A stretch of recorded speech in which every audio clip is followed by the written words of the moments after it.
Shalom, saudara-saudari yang terkasih, marilah kita memasuki ibadah ini dengan hati yang sungguh.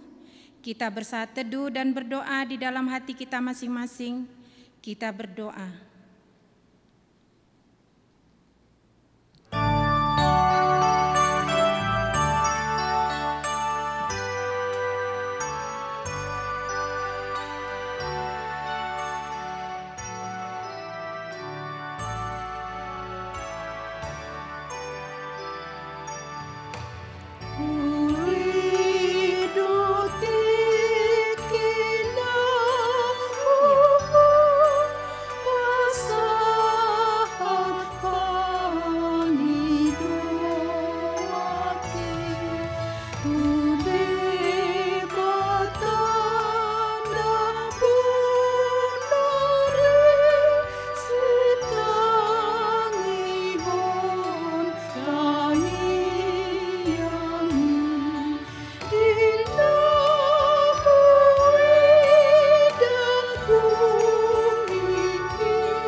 Amin.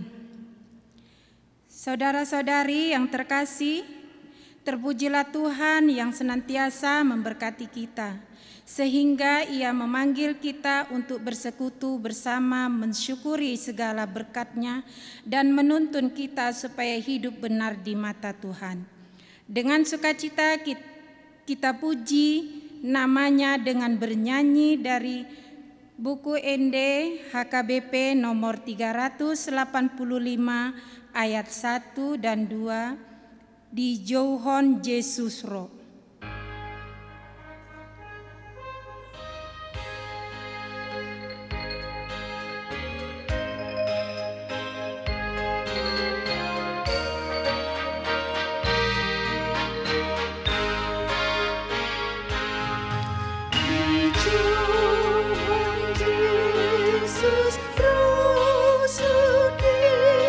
Amun dalu jai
Di dalam nama Allah Bapa dan nama anaknya Tuhan Yesus Kristus dan nama Roh Kudus yang menciptakan langit dan bumi. Amin. Hai manusia, telah diberitahukan kepadamu apa yang baik dan apakah yang dituntut Tuhan daripadamu, selain berlaku adil, mencintai kesetiaan, dan hidup dengan rendah hati di hadapan Allahmu. Janganlah menyimpang ke kanan atau ke kiri, jauhkanlah kakimu dari kejahatan. Buanglah mulut seorang daripadamu dan jauhkanlah bibir yang dolak-dalik daripadamu. Aku mengajarkan jalan hikmat kepadamu. Aku memimpin engkau di jalan yang lurus. Hiduplah benar di mataku. Haleluya. Marilah kita berdoa. Ya Tuhan Allah yang Maha Kasih dan Penyayang, Allah sumber kebenaran dan keadilan. Terima kasih atas Engkaulah telah berkenan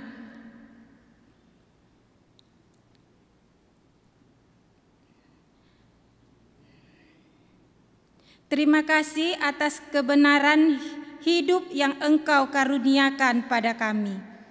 Engkaulah telah berkenan mengampuni dosa dan memberi pembenaran kepada kami, sehingga kami memperoleh hidup yang kekal.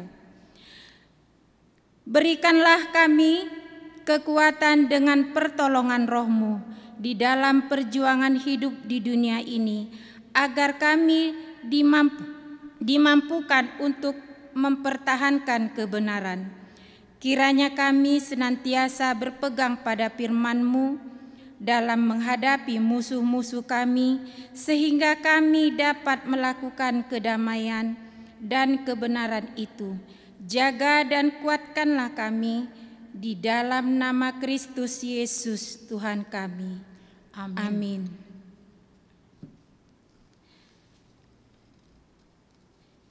Saudara-saudari yang dikasihi Tuhan, marilah kita memuji Tuhan. Kita menyanyi dari buku ND BN HKBP nomor 116 1 dan 3 di Topa Hodoau. Kau telah menciptakanku.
melakukan apa yang benar di mata Tuhan.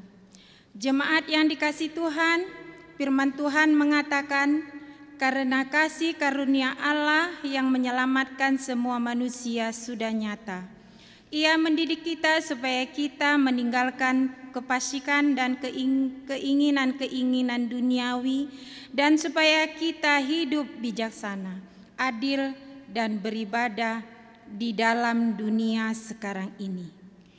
Firman Tuhan mengatakan juga, dan janganlah kamu menyerahkan anggota-anggota tubuhmu kepada dosa untuk dipakai sebagai senjata kelaliman, tetapi serahkanlah dirimu kepada Allah sebagai orang-orang yang dahulu mati, tetapi yang sekarang hidup, dan serahkanlah anggota-anggota tubuhmu kepada Allah untuk menjadi senjata-senjata kebenaran.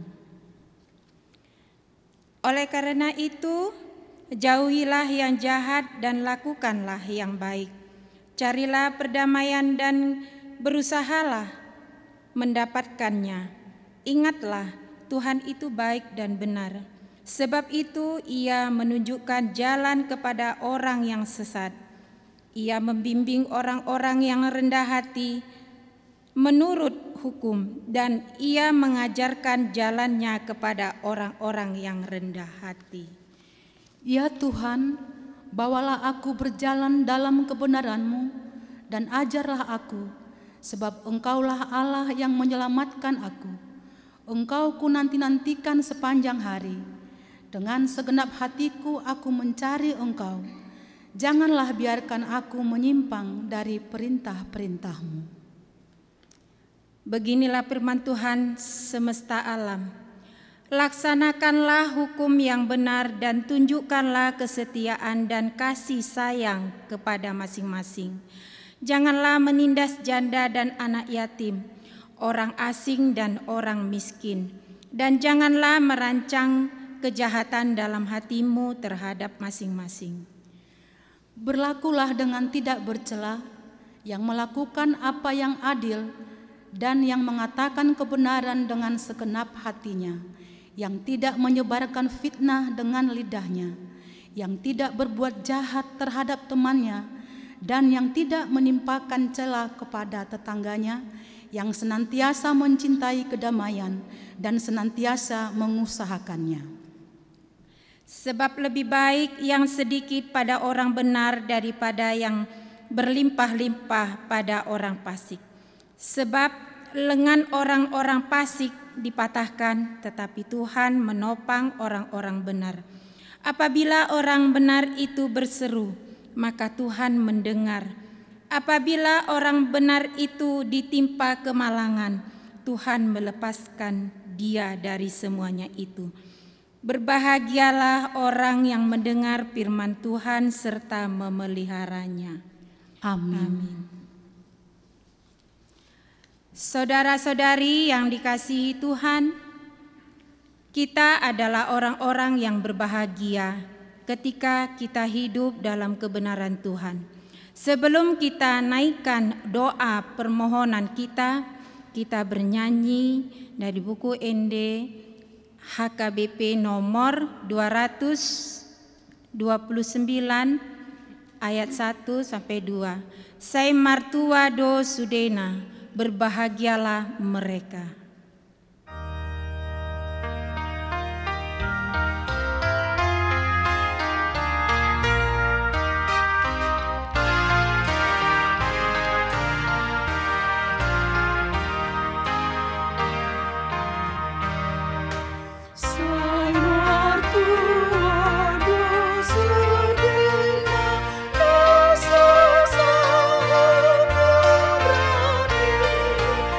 Oh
Marilah kita berdoa.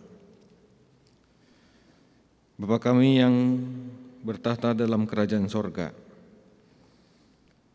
ya Allah, Tuhan kami di dalam anak-Mu Kristus Yesus yang tetap setia menganugerahkan kepada kami nafas kehidupan, kekuatan, kesehatan bagi kami dan bagi seluruh jemaat-Mu.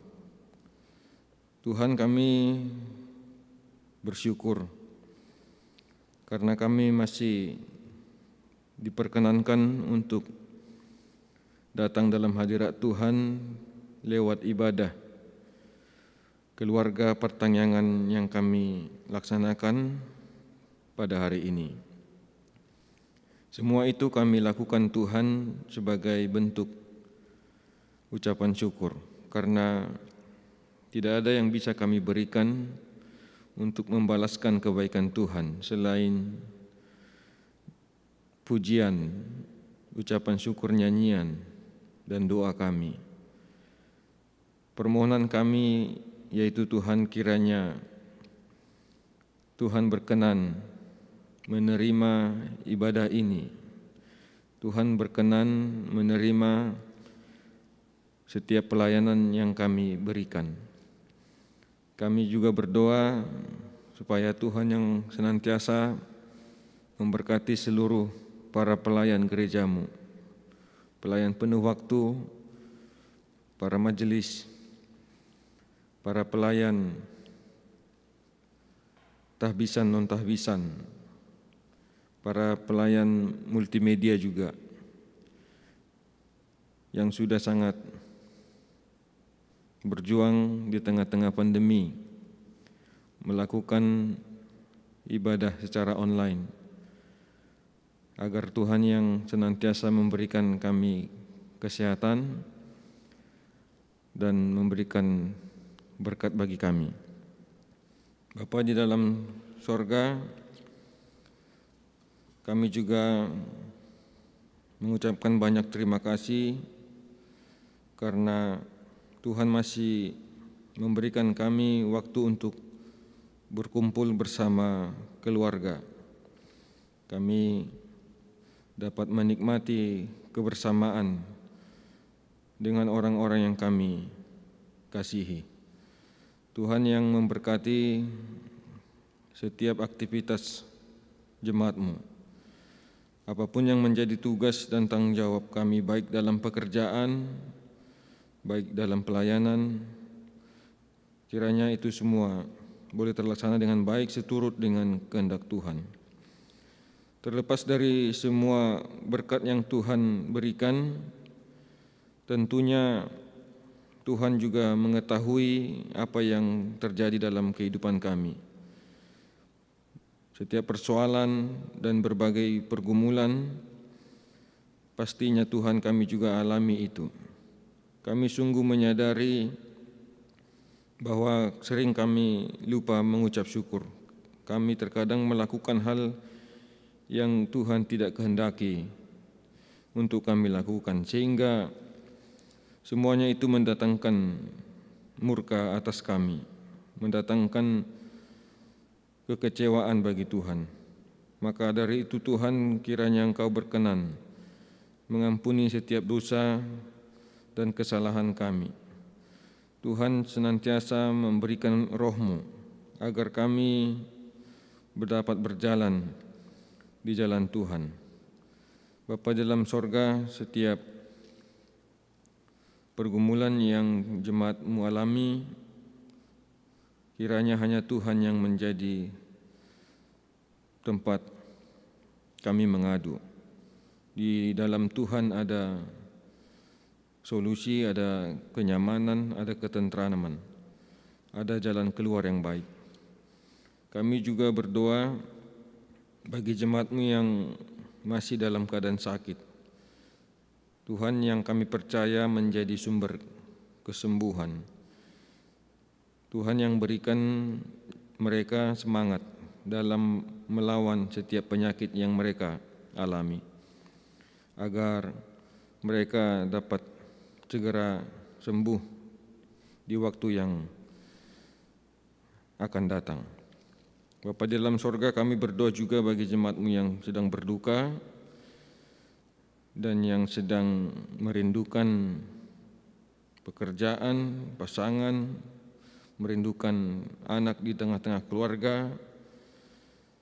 Tuhan bisa melihat semua itu, tetapi Tuhan mengajarkan kami untuk berdoa bahwa kehendak-Mu lah yang terjadi dalam hidup kami. Tuhan tahu yang terbaik bagi ciptaan-Mu ini. Tuhan tahu yang terbaik bagi semua umat yang Tuhan kasihi ini.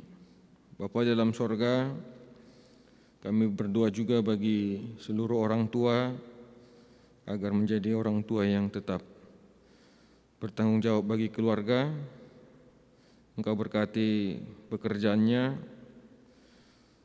Engkau berkati setiap penghasilan mereka, agar mereka dapat membutuhi kebutuhan anak, istri dan keluarga juga.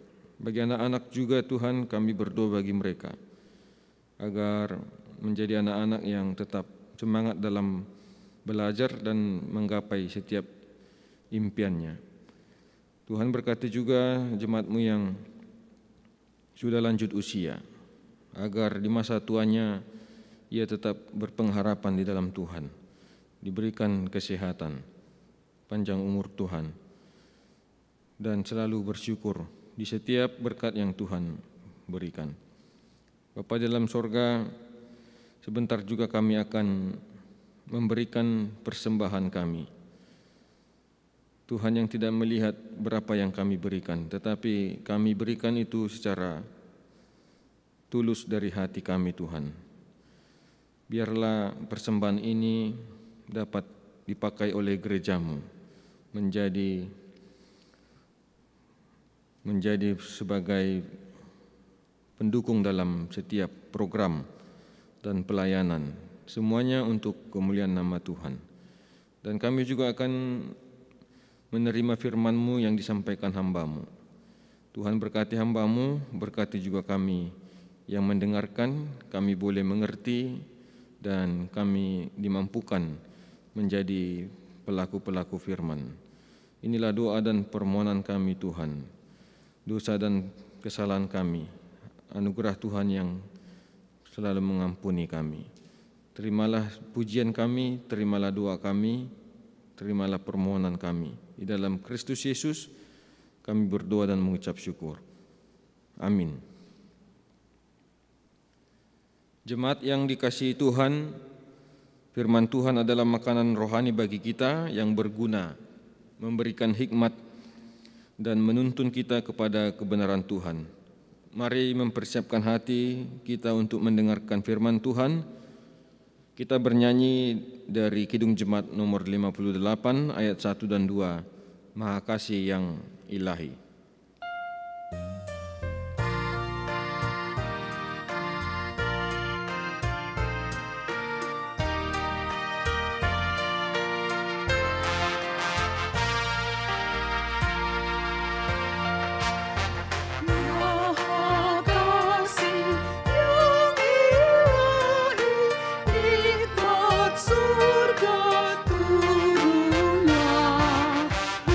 Mendiam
Marilah kita berdoa.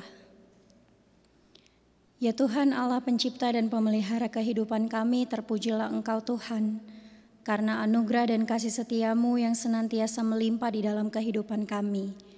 Terima kasih untuk penyertaan Tuhan. Tuhan boleh menjagai kami sepanjang hari ini ketika kami melakukan setiap pekerjaan dan juga aktivitas kami. Dan Tuhan masih menyertai kami dalam persekutuan kami ketika kami bersama-sama dengan seluruh jemaat-Mu di tempat kami masing-masing bersekutu memuji memuliakan Engkau. Dan Tuhan, firman-Mu akan kami dengarkan dan akan kami terima sebagai penuntun kami untuk hidup benar di mata Tuhan.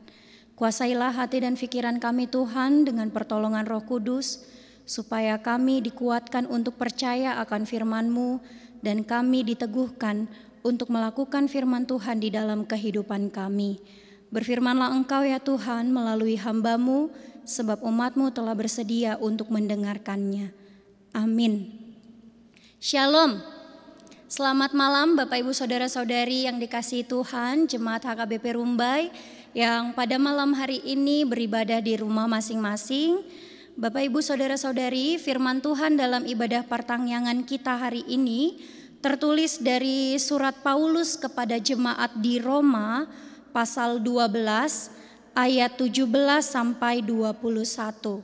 Surat Roma pasal 12 ayat 17 sampai 21. Izinkanlah saya membacakannya bagi kita dan marilah Bapak Ibu mengikuti di dalam hati masing-masing. Roma 12 ayat 17 sampai 21. Janganlah membalas kejahatan dengan kejahatan. Lakukanlah apa yang baik bagi semua orang. Sedapat-dapatnya, kalau hal itu bergantung padamu, hiduplah dalam perdamaian dengan semua orang. Saudara-saudaraku yang kekasih, janganlah kamu sendiri menuntut pembalasan, tetapi berilah tempat kepada murka Allah, sebab ada tertulis, pembalasan itu adalah hakku.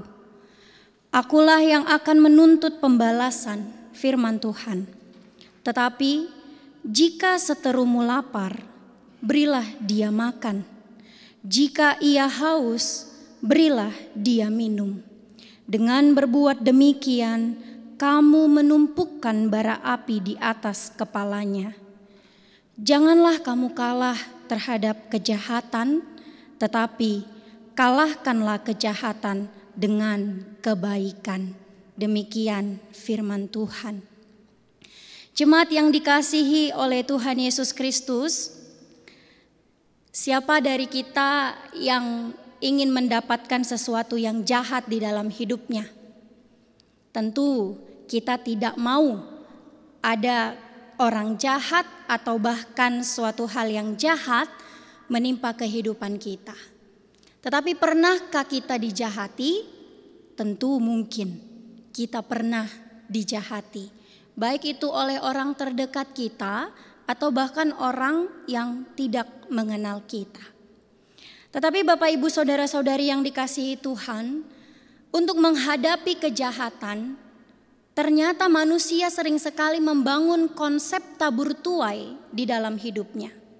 Jika kamu jahat, saya bisa lebih jahat daripada kamu. Dan bahkan ada juga yang berkata, kalau kamu baik, saya bisa 1000 kali lebih baik dari apa yang telah kamu lakukan kepada saya. Sering sekali kita membangun konsep tabur tuai ketika kita menghadapi permasalahan atau hal yang jahat yang datang di dalam kehidupan kita. Menjadi sesuatu yang ditertawai ketika ada orang yang membalas kejahatan dengan kebaikan.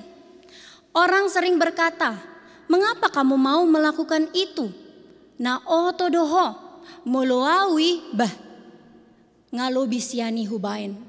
Orang seringkali tidak mendukung bahwa ketika kita dijahati, yang harus kita lakukan sesungguhnya adalah membalasnya dengan kebaikan. Orang sering sekali menertawakan perbuatan baik yang dilakukan atas kejahatan yang ditimpakan kepada seseorang. Namun, apakah itu sesungguhnya kehidupan di dalam kekristenan? Saudara-saudari yang dikasihi Tuhan Yesus Kristus, Alkitab sebagai tuntunan kehidupan Kristiani kita jelas sekali mengatakan bahwa iman harus menjadi kenyataan di dalam kehidupan sehari-hari, termasuk dalam interaksi kepada mereka yang berbuat jahat kepada kita. Bapak Ibu, ada hubungan yang tak terpisahkan antara kesetiaan terhadap Allah dengan sikap hidup yang memberikan dampak positif bagi kehidupan orang lain. Kasih kepada Allah itu Bapak Ibu menemukan bentuk konkretnya di dalam kasih kepada sesama. Makanya kita meneladani Tuhan Yesus Kristus sebagai bentuk kasih Allah kepada kita. Dan demikianlah juga nasihat yang diberikan oleh Rasul Paulus di dalam surat Roma, terkhusus di pasal 12 ini. Apa yang Paulus katakan di dalam pasal 12 ini, kalau kita melihat perikop mulai dari ayat 9, di sana diberikan judul nasihat untuk hidup dalam kasih. Dan nasihat untuk hidup dalam kasih itu ternyata dibagi Paulus ke dalam dua bagian besar. Jika kita melihat pada ayat 9 sampai 16, itu lebih berfokus pada kasih di antara orang percaya. Jadi kalau kita baca ayat 9 sampai ayat 16, Paulus berbicara tentang kasih yang harus dipelihara di tengah-tengah komunitas orang beriman. Namun di dalam Roma pasal 12 ayat 17 sampai 21, nas firman Tuhan bagi kita pada malam hari ini lebih mengarah pada kasih terhadap mereka yang berada di luar komunitas iman atau secara universal. Kepada masyarakat umum yang mungkin tidak seagama dengan kita, yang mungkin tidak sesuku dengan kita, yang mungkin tidak semarga dengan kita. Terkhusus Paulus juga mau menekankan kepada mereka yang bahkan melakukan kejahatan kepada orang-orang percaya. Karena apa? Saat Paulus menuliskan surat ini kepada jemaat di Roma, Bapak Ibu, orang-orang di Roma membenci para pengikut Kristus. Mereka berusaha untuk menganiaya, mengejar orang-orang Kristen yang percaya kepada Yesus. Di tengah keberagaman jemaat Kristen di Roma yang datang dari berbagai latar belakang, tentu tekanan itu susah untuk ditanggung bersama. Apalagi jemaat di Roma itu adalah jemaat yang masih muda. Jemaat yang masih baru bertumbuh secara rohaninya. Belum memiliki iman yang kuat sehingga tentu imannya masih mudah goyah, masih belum stabil, masih rapuh. Oleh karenanya Paulus perlu untuk meneguhkan jemaat saat itu agar memiliki persepsi yang sama, memiliki pandangan yang sama, memiliki ajaran Kristiani dasar yang sama, supaya memiliki kesatuan hati, kasih, dan juga keikhlasan untuk menerima Kristus Yesus. Oleh karenanya kalau kita baca Bapak Ibu, surat Roma ini sangat relevan kepada pengajaran Kristiani yang kita anut. Banyak sekali apa yang ditulis oleh Rasul Paulus kepada jemaat di Roma itu menjadi dasar-dasar pengajaran di dalam kekristenan. Kemudian jemaat yang dikasihi Tuhan, pelajaran yang diberikan oleh Rasul Paulus kepada kita pada malam hari ini adalah bagian hidup dalam kasih yang kedua.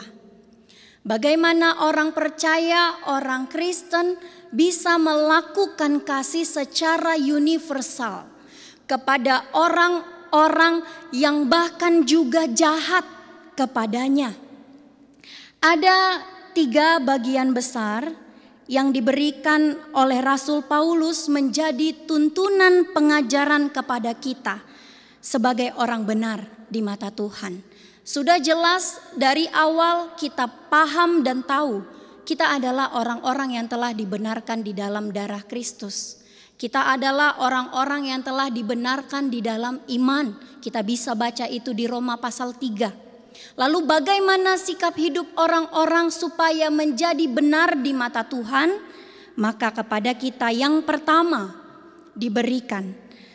Orang benar di mata Tuhan menghidupkan kasih di dalam hidupnya. Jadi pengajaran pertama adalah menghidupkan kasih di dalam hidupnya. Kita perlu kembali Bapak Ibu Saudara yang dikasihi Tuhan pada ayat 9 sampai 12. Di sana Paulus menekankan iman pribadi masing-masing anggota jemaat itu. Jelas Paulus katakan, hendaklah kamu saling mengasihi. Lalu kemudian dia juga mengatakan bahwa kasih itu jangan berpura-pura.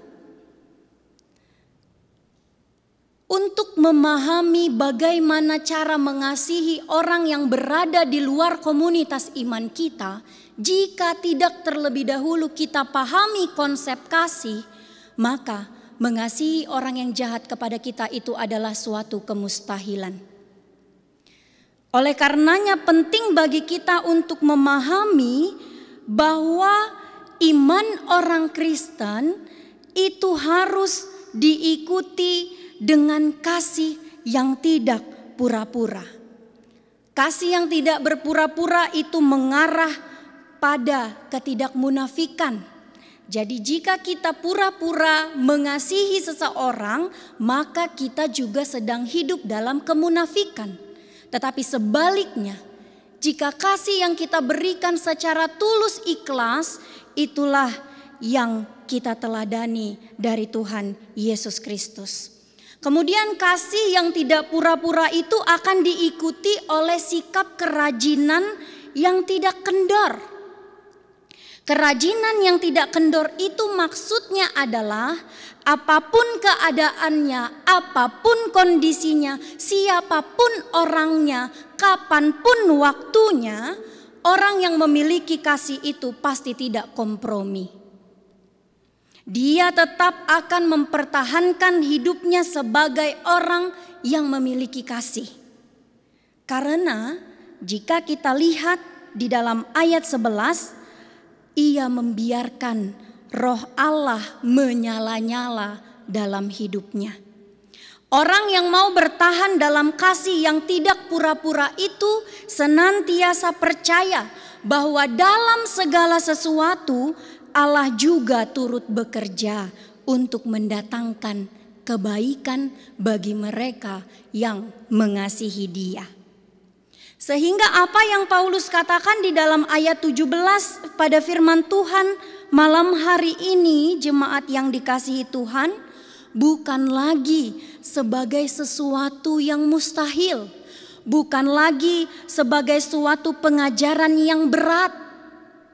Sebab orang Kristen itu sudah tahu bahwa Allah adalah kasih, Allah adalah kebaikan. Dan roh Allah sudah diberikan diam di dalam hati kita, di dalam hati saudara dan saya. Dan untuk itulah jemaat yang dikasihi Tuhan, roh itu yang perlu selalu kita biarkan menyala-nyala di dalam hati kita, supaya kita dikuatkan untuk menghidupkan kasih itu di dalam kehidupan kita. Jemaat yang dikasihi Tuhan, Tuhan telah memberi karunia-Nya yang besar kepada kita atas dasar kasih-Nya. Di dalam pengorbanan putranya yang tunggal Tuhan Yesus Kristus Tuhan kita telah diselamatkan dan menang atas kuasa maut dan dosa. Sehingga apa yang Tuhan inginkan untuk mengasihi supaya kita hidup benar di matanya bukanlah sebagai beban, bukan sebagai syarat, bukan sebagai tuntutan, tetapi Ia mau menunjukkan kasih-Nya itu supaya bisa dirasakan oleh semua orang. Kita mengasihi bukan supaya kita diselamatkan, kita mengasihi bukan supaya kita diberkati, tetapi kita mengasihi karena kita sudah diselamatkan dan kita sudah diberkati. Oleh karenanya Bapak, Ibu, Saudara-saudari yang dikasihi Tuhan, marilah yang pertama menghidupkan kasih di dalam kehidupan kita. Karena kasih itu mampu melebihi emosi kita. Kasih bisa jauh lebih kuat dari perasaan dan bahkan naluri manusia. Dan di dalam kasih kita dapat memperkuat hubungan kita dengan sesama. Dan bahkan memberi ruang gerak yang bebas bagi kita untuk melakukan perbuatan baik. Sehingga tidak boleh ada lagi dalam hidup kita ini amang-inang tabur tuai yang tadi. Tidak boleh lagi ada mata ganti mata atau hal-hal lain yang membuat kita membalas kejahatan dengan kejahatan. Tetapi lakukanlah apa yang baik bagi semua orang. Semua orang itu termasuk orang-orang yang tidak baik kepadamu. Orang-orang yang tidak baik kepada kita. Mereka yang mungkin tidak menyukaimu. Mereka yang mungkin mengecewakanmu. Mereka yang mungkin memfitnahmu di luar sana. Berusahalah untuk tidak melakukan dosa yang dibenci oleh Tuhan. Sebab ada roh Allah di dalam diri kita. Bapak, Ibu, Saudara yang dikasihi Tuhan, yang kedua adalah orang benar di mata Tuhan menghidupkan perdamaian, bukan pembalasan. Jadi orang yang benar di mata Tuhan, pertama dia menghidupkan kasih di dalam hidupnya, dan yang kedua adalah dia menghidupkan perdamaian, bukan pembalasan. Mungkin kalau kita ditanya, mau enggak membalas orang yang sudah jahat kepada kita? Mungkin ada kita yang berkata, ya kalau diizinkan boleh, saya akan balas. Karena saya sudah dijahati, saya sudah diberi ketidakadilan. Mungkin dari kita yang berkata, jika tidak ada hakim, tidak ada jaksa, tidak ada polisi, mungkin tidak ada orang jahat yang dikurung di dalam penjara. Karena orang bebas untuk melakukan pembalasan kepada orang yang berbuat jahat kepadanya. Dan sering sekali kita memberi konsep bahwa membalas itu dianggap sebagai solusi satu-satunya dan wajar untuk mendapatkan keadilan. Sah-sah saja membalas karena itu untuk mendapat keadilan. Konsep seperti itu Bapak, Ibu, Saudara yang dikasihi Tuhan bertabrakan dengan ajaran yang diberikan oleh Tuhan di dalam Alkitab. Dan jika kita teladani Tuhan kita Yesus Kristus, Tuhan Yesus sendiri saja mengajarkan kepada kita untuk berbuat baik kepada musuh, untuk mendoakan musuh, untuk memberkati musuh-musuh kita. Kitab Injil Matius, Markus, Lukas kita bisa lihat betapa Tuhan Yesus menginginkan murid-muridnya untuk hidup di dalam perdamaian. Dan Tuhan Yesus sendiri bahkan mempraktekkan hal itu di atas kayu salib. Ketika banyak orang mencemooh dia, ketika banyak orang menginginkan ia disalibkan, tetapi pengorbanannya di atas kayu salib itu menjadi bukti nyata bahwa ajaran untuk membalas kejahatan dengan kejahatan sama sekali tidak diperkenankan oleh Tuhan. Ajaran untuk membalaskan kejahatan dengan kebaikan itulah yang selalu diinginkan oleh Tuhan Yesus dalam kehidupan orang percaya. Apa yang mau kita lihat pada ayat yang ke-18 tentang menghidupkan perdamaian, ini adalah panggilan kepada kita. Bahwa ketika kita melakukan perbuatan baik kepada musuh Bapak Ibu, kadangkala itu tidak mampu meredakan kemarahan orang yang membenci kita. Atau bahkan ketika kita melakukan perbuatan baik kepada mereka, itu tidak menghasilkan perubahan dalam diri orang itu. Mungkin dia masih tetap benci, mungkin dia masih tetap enggan untuk bersama-sama dengan kita. Dan ketahuilah, memang bukan perubahan orang lain yang ditujukan dalam nasihat Rasul Paulus pada ayat 18 ini. Paulus mengatakan untuk menghidupkan perdamaian bukan untuk mengubah perasaan, mengubah orang yang sedang berbuat jahat kepada kita itu. Tetapi Paulus mau porsi yang kita lakukan adalah terus-menerus mengupayakan kedamaian sebisa mungkin. Respon orang lain tidak seharusnya menentukan tindakan kita. Bagi sebagian orang Bapak Ibu mungkin nasihat Paulus di ayat 17 dan 18 ini dipandang sebagai kelemahan dan kompromi terhadap ketidakadilan. Karena tadi orang berpikir membalas itu adalah solusi untuk menjunjung keadilan.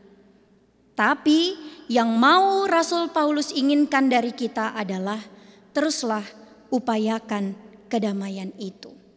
Jangan lakukan pembalasan. Paulus ingatkan.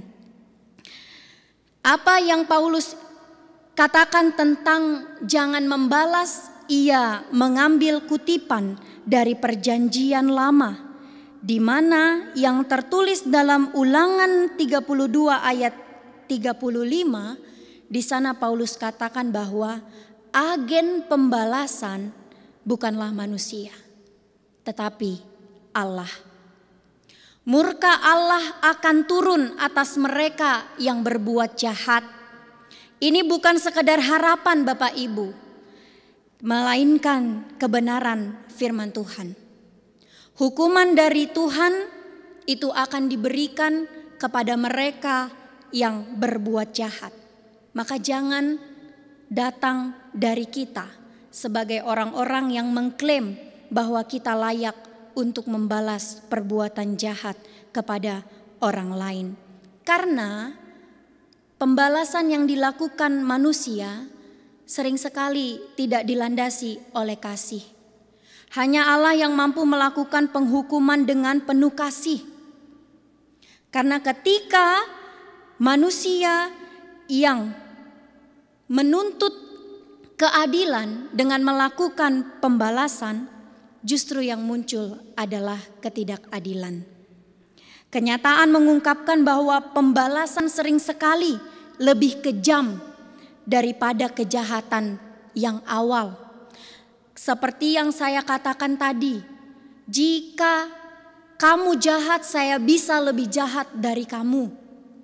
Karena manusia itu sering sekali digoda untuk lebih melakukan apa yang jahat daripada kejahatan yang diterimanya.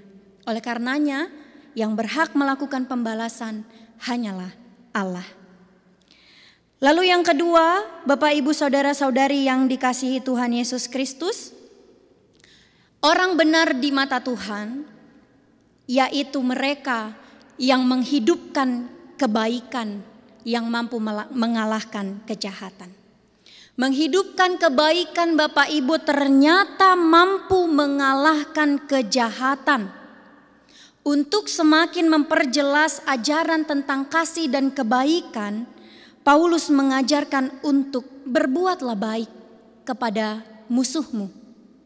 Memberi makan, memberi minum kepada musuh di dalam ayatnya yang ke-20, ini adalah ungkapan yang merujuk pada segala bentuk kebaikan. Ada banyak hal positif yang bisa ternyata kita lakukan terhadap musuh, bukan hanya memberikan makan dan minum. Dan Paulus sebelumnya bahkan sudah menyinggung tentang memberkati orang yang menganiaya kita dalam pasal 12 ayat yang ke-14. Sehingga Bapak Ibu saudara-saudari yang dikasihi Tuhan, jika kita menghidupkan kebaikan, jika kita menahan diri untuk tidak membalas kejahatan dengan kejahatan, maka apa yang diinginkan oleh Tuhan untuk hidup benar di matanya itu tidak lagi sukar untuk kita lakukan. Tetapi tentu mungkin dalam hati kita akan menolak. Susah untuk berbuat baik kepada orang yang tidak saya sukai. Susah untuk melakukan kebaikan kepada orang yang saya benci. Jangankan memberi sesuatu kepadanya, melihat dia pun saya tidak mau. Terkadang apa yang diharapkan oleh Yesus kepada kita untuk memberi kasih, melakukan kebaikan kepada musuh, itu adalah sesuatu yang sukar. Tetapi Bapak Ibu saudara-saudari yang dikasihi oleh Tuhan Yesus Kristus, Paulus meyakinkan kepada kita bahwa orang Kristen pun mampu untuk mengupayakan selalu membalas kejahatan dengan kebaikan. Naluri pengajaran firman Tuhan kepada kita akan memampukan kita untuk bisa melakukan hal ini. Dan itu dikuatkan oleh Paulus ketika ia mengutip nasihat yang sangat bijaksana dari Amsal 25 ayat 22. Paulus katakan, dengan melakukan kebaikan kepada musuh, kepada lawan, kita telah menumpukan bara api di atas kepalanya. Kita mungkin berpikir, apa maksud dari menumpukan bara api di atas kepalanya? Ternyata ungkapan menumpukan bara api di atas kepalanya Bapak Ibu, itu sebagai suatu rujukan pada rasa malu yang bernyala-nyala yang bisa tumbuh di dalam orang yang telah kita berikan kebaikan itu.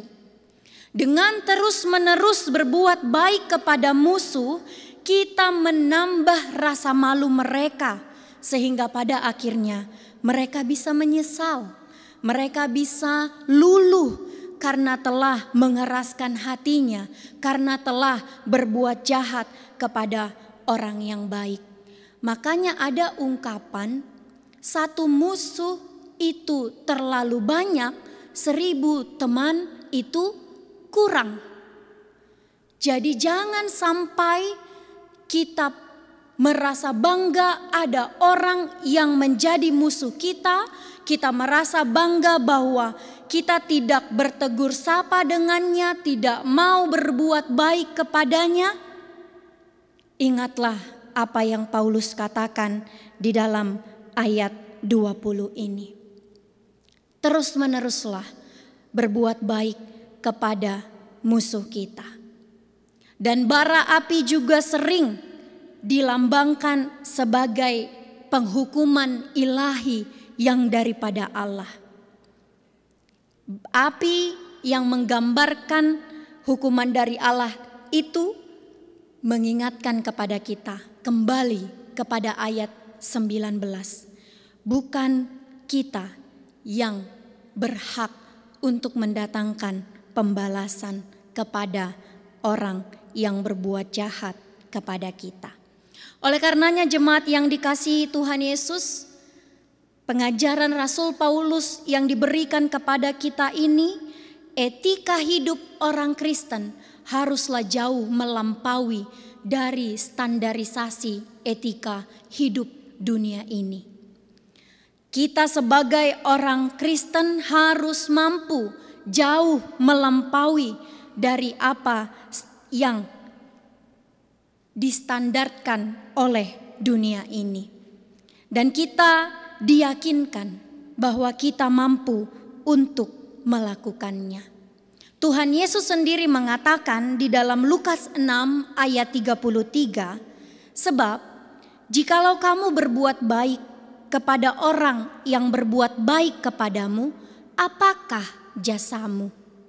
Jadi Tuhan Yesus menginginkan kita berbuat baik bukan hanya orang yang berbuat baik kepada kita, tetapi juga bahkan kepada orang yang tidak berbuat baik kepada kita. Melalui ayat 21 Bapak Ibu, Paulus kembali menunjukkan kebaikan yang mengalahkan kejahatan. Itulah kemenangan orang Kristen yang sejati. Cara mengalahkan kejahatan bukan melakukannya dengan kejahatan lagi, tetapi yang Paulus mau panggilkan adalah kunci mengalahkan kejahatan adalah menghindari kejahatan sekaligus lakukanlah kebaikan. Dan itulah Bapak Ibu, orang benar di mata Tuhan.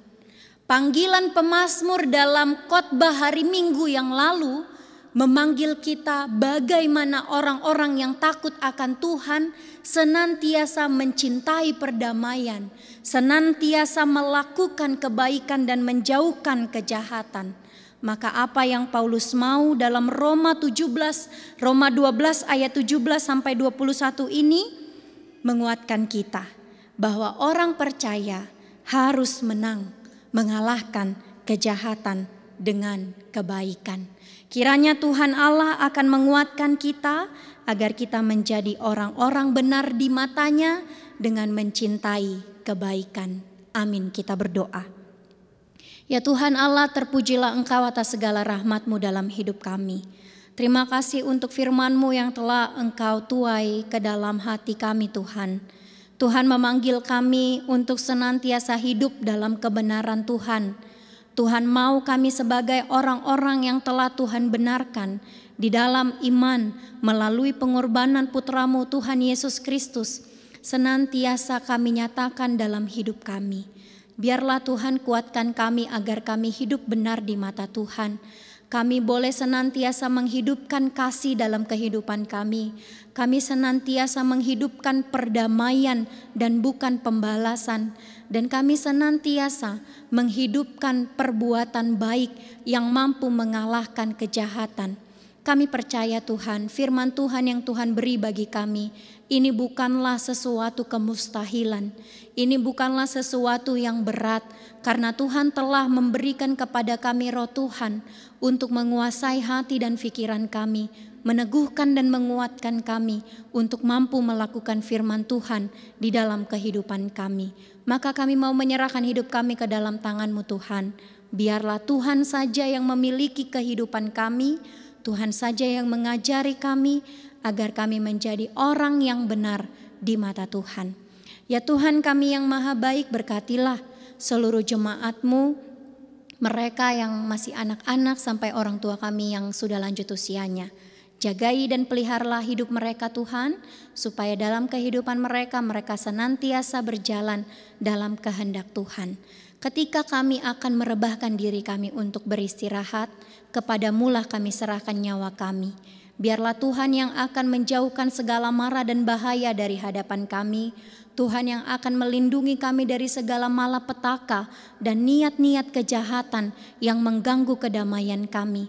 Biarlah damai sejahtera yang daripada Tuhan akan membuat kami bersukacita untuk bangun pada besok pagi, kembali melakukan setiap aktivitas dan pekerjaan kami.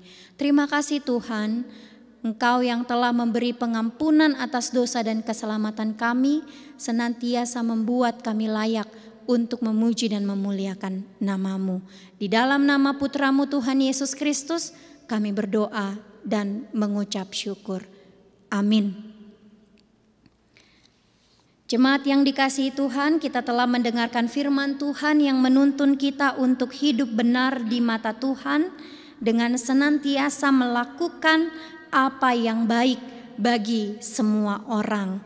Kiranya rohnya menguatkan kita untuk mengalahkan kejahatan dengan kebaikan. Marilah bersukacita atas firman Tuhan dan mensyukuri berkat-Nya dengan mengumpulkan persembahan sambil bernyanyi buku NDHKBP nomor 788.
Marilah kita berdoa untuk menyerahkan persembahan kita kepada Tuhan.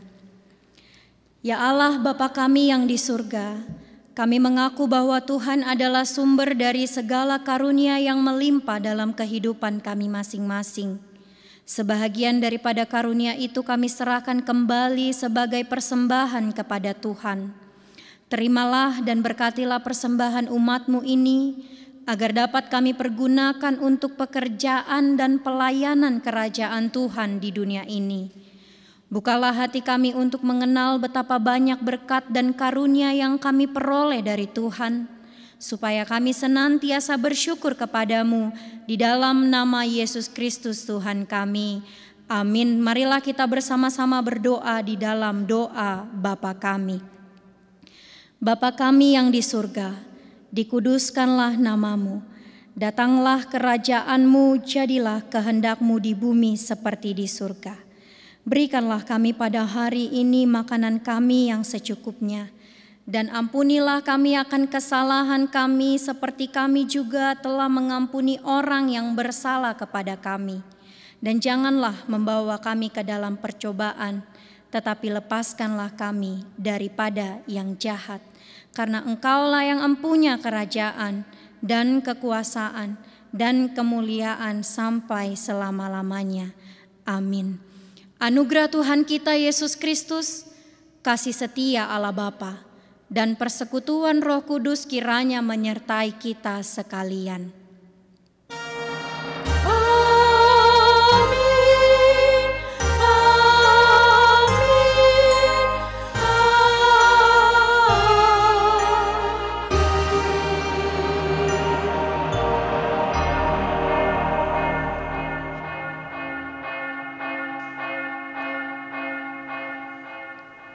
Shalom, selamat malam Bapak Ibu Saudara-saudari yang dikasihi Tuhan, selamat beristirahat, Tuhan Yesus memberkati.